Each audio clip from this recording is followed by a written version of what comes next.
People have now had a chance to look at some of the readings for our discussion of Epictetus, and I want to say right here, I really don't know how to proceed. I've never done anything like this before. I guess some people may have been involved in YouTube groups before. I really don't know, I guess, how to do this. I don't want to be tyrannical. I don't want to say how we should do it. My guess is we don't have to sit and read all of this page by page. All of the folks here have the readings. People have probably, and I think different people have different translations. I have the Matheson translation. I think some people are using George Long. I'm not sure. Elizabeth Carter might be another one. I'm not sure. I guess what I would like to do, rather than just give some boring long story about Stoicism, I'd rather just cut to the text, maybe read a little bit from some of the passages here, and then see if we can't talk about how one could apply Stoicism to something like YouTube. I mean, that might be a fun way to begin. And I am going to start with just a couple of the very first entries. I'm going to start at the bottom of the, well, I guess I'm going to start at the very first one.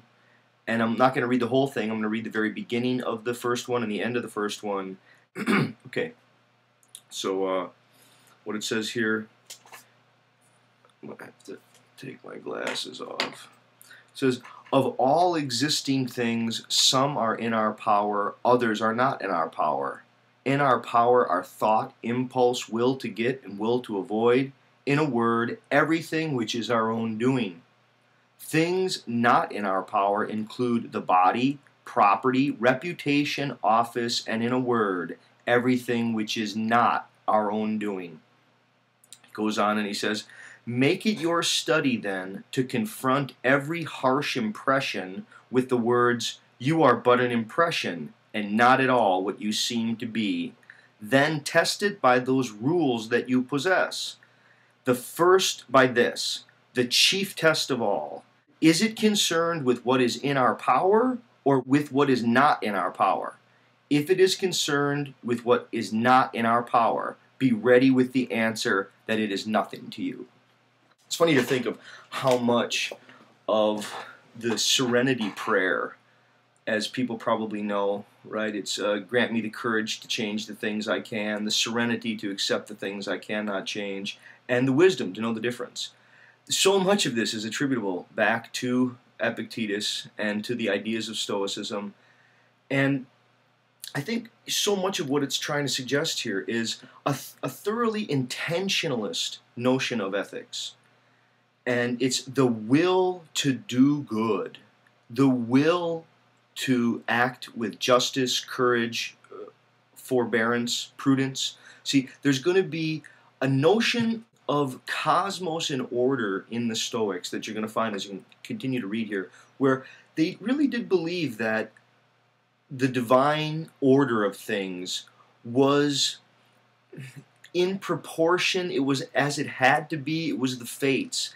And it's sort of like, who are you? This is sort of the position that they had. Like, who are you to judge how things are supposed to be? I mean, not only do people have to die, but the gods saw fit for people to not know what happens after you die, and that's a good. I mean, the notion is to just see everything that happens that's outside of your power as not necessarily a good, but it's always good to begin by aligning yourself with what's already happened. And so I think part of the notion here, and this issue of reputation, I think, is a really fun one to focus on, and how anti-stoical is almost everything in our culture. I mean, everything in our culture is be concerned about how other people view you, and put up your face space page so that other people will see you in a certain light, and be worried if people are gossiping about you, and you have to have fancy showy cars, and you have to have a fancy job that other people will respect you for. So much of that Epictetus just found very questionable. He was a man who had little to no possessions. He had a cloak and a cane. He was maimed by his master, a very tyrannical master as well. And I mean, I think for Epictetus, if you would ask him, if he were around today, would he be shooting YouTubes? Well, okay, let's ask that question. I think if Epictetus were to shoot a YouTube, he would say, what you do is you do the best that you can by shooting the best video you can, and if other people like it or if other people dislike it, that's neither a good nor an evil. What other people think of the video can't really be a good or an evil. That's somehow outside of your control. So if everyone loves it and they go, oh, great video, 5 stars for you, you shouldn't, that's not a reason to be excited or happy for Epictetus.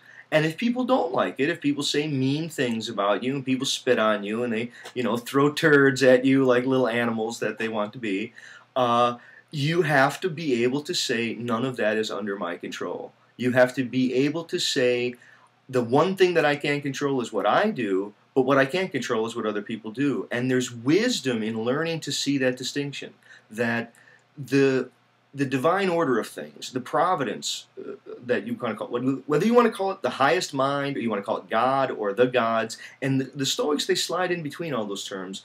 They would just say, look, the whole point is to continuously meditate on that line of what's under your power, what's not under your power, and only worry about what's under your power. That is what you actually do. What other people do, what other people think, what other people say, that's just not under your control. And so just let it go. Now, this also doesn't mean you should be harsh and rude and mean to other people. See, no, I think what they would say is, what the Stoics would say, and what Epictetus is going to say especially, he's going to give references comparing life to being a banquet, where, you be polite at the banquet. And when a dish comes, you take your little amount and you pass it along, and if it doesn't come to you or if it's depleted by the time it gets to you, you graciously just say, okay, well, I missed my turn. It's a harsh system, I think, for some people. I think some people go, wow, this is a very harsh system, philosophical, ethical system.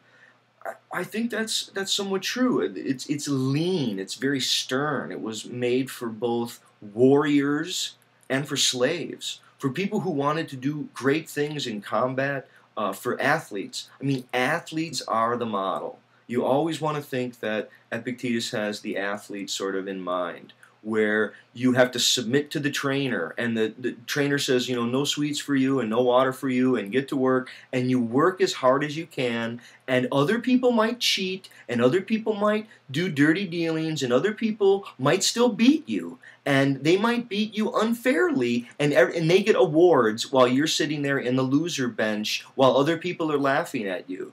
For Epictetus, you've won if you haven't lowered yourself to that. If you have done what is under your control, and if you had tried to do the noble thing, the right thing. And by that, they would say it's courage, forbearance, patience, prudence, right? So you have to be a sense of justice, right?